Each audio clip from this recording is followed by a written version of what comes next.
السلام علیکم ناظرین حضرات، چینل کو ابھی سبسکرائب نہیں کیا ہے تو چینل کو سبسکرائب کر لیجئے، ساتھ میں بیل آئیکن ضرور دبا دیجئے تاکہ آنے والی ویڈیو کی نوٹیفیکیشن آپ کو ملتی رہے۔ اللہ فرماتے وَإِذَا نَادَيْتُمْ إِلَى الصَّلَاةِ اتَّخَذُوهَا هُزُوًا وَلَعِبًا، اور جب تم نماز کے لیے اذان دو تو وہ ہنسی اڑاتے ہیں اور وہ نرے بے عقل لوگ ہیں۔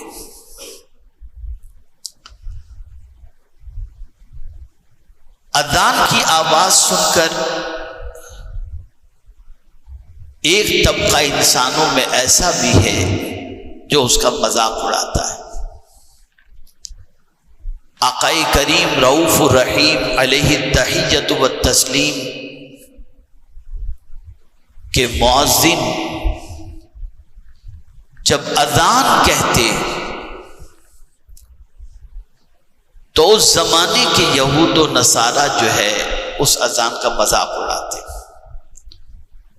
اور ایک نصرانی کی تو عادت یہ تھی کہ جب مؤذن یہاں پہنچتے اشہد ان لا الہ الا اللہ اشہد ان محمد رسول اللہ جب یہ پڑھتے ہیں صلی اللہ علیہ وسلم تو وہ اندر سے جل بھن اٹھتا اور کہتا معاذ اللہ جل جائے جھوٹا، اس طریقے سے ایک نصرانی کہا کرتا۔ تو اللہ تعالیٰ نے اس طریقے کے کہنے کا مزہ بھی اسے چکھایا کہ ایک رات وہ سو رہا تھا اور اس کا خادم آگ لے کر کے آیا اور اتفاق سے آگ سے ایک شعلہ نکلا جس نے پورے گھر کو جلا کر کے راکھ کر دیا، جس میں وہ خود جل کر کے راکھ ہو گیا۔ تو بتانا یہ مقصد ہے کہ جو دینی شعار ہیں اس کا مذاق اڑانا کفر ہے۔ شعار کسے کہتے ہیں؟ علامت، نشانی۔ جیسے امامہ شریف اگر کوئی پہن کر کے نکلتا ہے تو آدمی دیکھ کر پہچان لیتا ہے، اور یہ دینی ایک نشانی کہلاتی ہے۔ داڑھی اگر کسی کے چہرے پر ہے ہیرو جیسی نہیں، عام طور پر آپ داڑھی رکھے ہوئے کسی کو دیکھیں گے تو اس کی داڑھی کی پوزیشن ہی بتا دیتی ہے کہ یہ مسلمان ہے۔ اگر کسی نے داڑھی کا مذاق اڑایا، اگر کسی نے امامہ شریف کا مذاق اڑایا، اگر کسی نے نماز کا مذاق اڑایا، اگر کسی نے فرشتوں کا مذاق اڑایا، اگر کسی نے حوروں کا مذاق اڑایا، اگر کسی نے جنت کا مذاق اڑایا، بلکہ تھوڑا اور آگے بڑھ کر کے عرض کروں کسی عالم کا مذاق اس وجہ سے اڑایا کہ یہ مولانا ہے، فرمایا گیا ایمان سے نکلا، یہ کفر کے دلدل میں پھنسا ہوا۔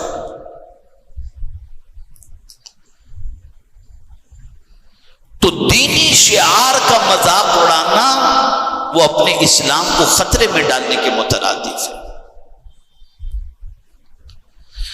نہ کبھی دینی شعار کا مذاق اڑاؤ اور نہ کبھی اسے حقارت کی نظر سے دیکھو۔ مثال کے طور پر میں آپ کو بتاؤں کہ اگر کوئی خاتون پردہ کرتی ہے، برقع پہن کر نکلتی ہے اور برقعے کی پابند ہے، شریعت کی پابند ہے، بہت زیادہ بی بی محمد بن، یہ معاشرے میں کہا جاتا ہے۔ بہت سارے طلبہ تہجد گزار ہوں تو ان سے کہا جاتا ہے بہت زیادہ صوفی مت بن۔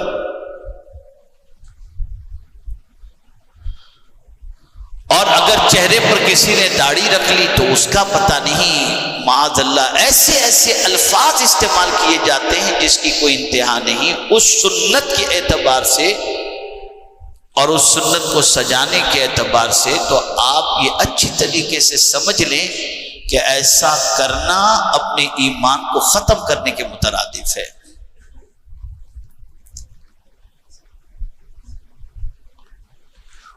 اب جب انسان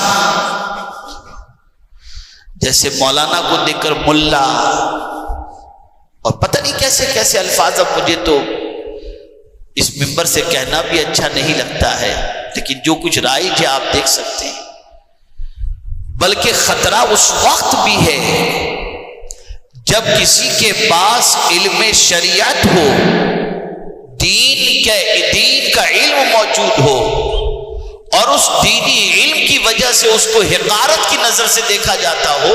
اب حقارت کی نظر سے کیا مطلب؟ بیچارہ کیا کھاتا ہوگا، بیچارہ سب سے مسکین غریب، یہ اس طریقے سے سوچنا۔ آپ کیا سمجھتے ہیں جو علم اس کے پاس ہے وہ معمولی چیز ہے؟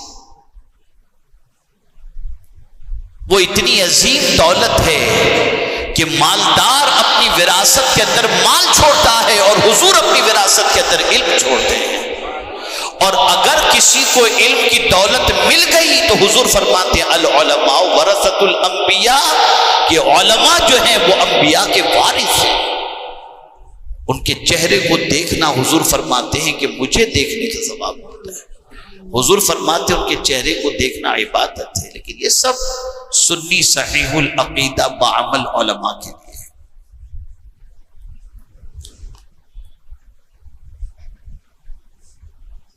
تو اس حقارت کی نظر سے نکالو۔ آپ دیکھتے ہوں گے الحمدللہ یہاں بھی دارالعلوم چلتا ہے، اور بھی کئی جگہ دارالعلوم چلتے ہیں۔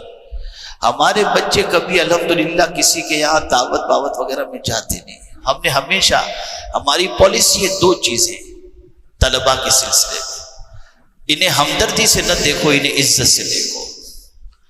اور حضور جس کے بارے میں فرماتے ہوں کہ جسے جہنم سے نجات پانے والی جماعت دیکھنی ہو وہ طالب علموں کو دیکھے۔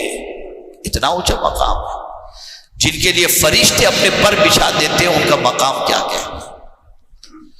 تو دینی شعار کا مذاق مت اڑاؤ، نہ کبھی داڑھی کا مذاق اڑاؤ، نہ کبھی کرتے پائجامے کا مذاق اڑاؤ، نہ کبھی جو ہے برقعے کا مذاق اڑاؤ، نہ کبھی امامے کا مذاق اڑاؤ۔ یہ سب نہ کرو، ورنہ کفر کے قریب پہنچ جاؤ گے، اور ڈر ہے کہ کہیں خاتمہ خراب نہ ہو جائے۔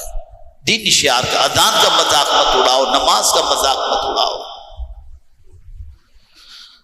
اور آگے قرآن نے فرمایا کہ ایسے لوگوں کی سزا کیا ہے، جو مذاق اڑاتے ہیں نا، ان کی سزا کیا ہے؟ تو قرآن کہتا ہے وَإِذَا عَلِمَ مِنْ آيَاتِنَا شَيْئًا اتَّخَذَاهُ هُزُوًا أُولَئِكَ لَهُمْ عَذَابٌ مُهِينٌ۔ اللہ فرماتا ہے جس نے ہماری نشانی جان لی، اس پر ظاہر ہو گئی، اور پھر اس نے مذاق اڑایا، تو قرآن کہتا ہے اس کے لیے ذلت والا عذاب ہے، ذلت والا عذاب۔ اور شومیہ قسمت کہ اب ان شعار کا مذاق اڑانے والے کلمہ پڑھنے والے بھی ہیں۔ جہاں کوئی سنور گیا، ڈرگ چھوڑا، برائی چھوڑا، سیدھے راستے پر آیا، تو بس اب نہ پوچھیے وہ کیا کہتے ہیں، لوگ مذاق کس طریقے سے اڑاتے ہیں۔ نمازی بن گیا تو مذاق اڑانا شروع، برائیاں چھوڑ دیا تو مذاق اڑانا شروع، سیدھے راستے پر آ گیا تو مذاق اڑانا شروع۔ یہ نہیں کہ اس کو عزت و احترام کی نگاہ سے دیکھا جائے، بلکہ مذاق اڑایا جاتا ہے، تو اس سے بچو۔ اب آگے قرآن کیا کہتا ہے وَلَئِن سَأَلْتَهُمْ لَيَقُولُنَّ إِنَّمَا كُنَّا نَخُوضُ وَنَلْعَبُ قُلْ أَبِاللَّهِ وَآيَاتِهِ وَرَسُولِهِ كُنتُمْ تَسْتَهْزِئُونَ لَا تَعْتَذِرُوا قَدْ كَفَرْتُمْ بَعْدَ إِيمَانِكُمْ۔ اگر تم ان سے پوچھو، یعنی یہ جو مذاق اڑاتے ہیں نا، یہ جو ہنسی مذاق اڑاتے ہیں شعار کا، داڑھی کا، تو کیا کہیں گے؟ ہم تو یہ مذاق مستی کرتے تھے۔ قرآن نے سائیکولوجیکل انسان کی فطرت کو اجاگر کیا، یعنی کسی ایمان والے سے آپ کہیں کہ یار ایسا کیوں بولتے ہو،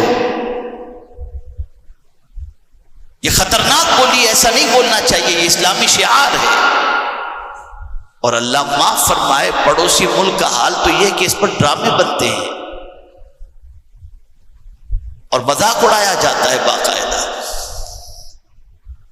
سب سے گندا کھیل تو وہی کھیلا جاتا ہے دین کے سلسلے میں۔ یہ جو وہاں کے ڈرامے باز ہیں، افسانہ نگار ہیں، کامیڈی والے ہیں، یہ سب یہی دین کا مذاق اڑاتے ہیں۔ تو جب حضور صلی اللہ علیہ وسلم سے قرآن کہتا ہے کہ تم اگر ان سے پوچھو تو کہیں کہ ہم تو بس یوں ہی ہنسی مذاق کر رہے تھے، تو اب حضور سے رب نے فرمایا قل، میرے محبوب آپ فرما دو، تم کہہ دو اب اللہ و آیاتی و رسولہ کنتم تستہزئون، کیا اللہ اس کے رسول اور اس کی نشانیوں کی تم مذاق اڑاتے ہو؟ اللہ، اس کے رسول اور اس کی نشانیوں کا تم مذاق اڑاتے ہو؟ لا تعتذروا، بہانے نہ بناؤ،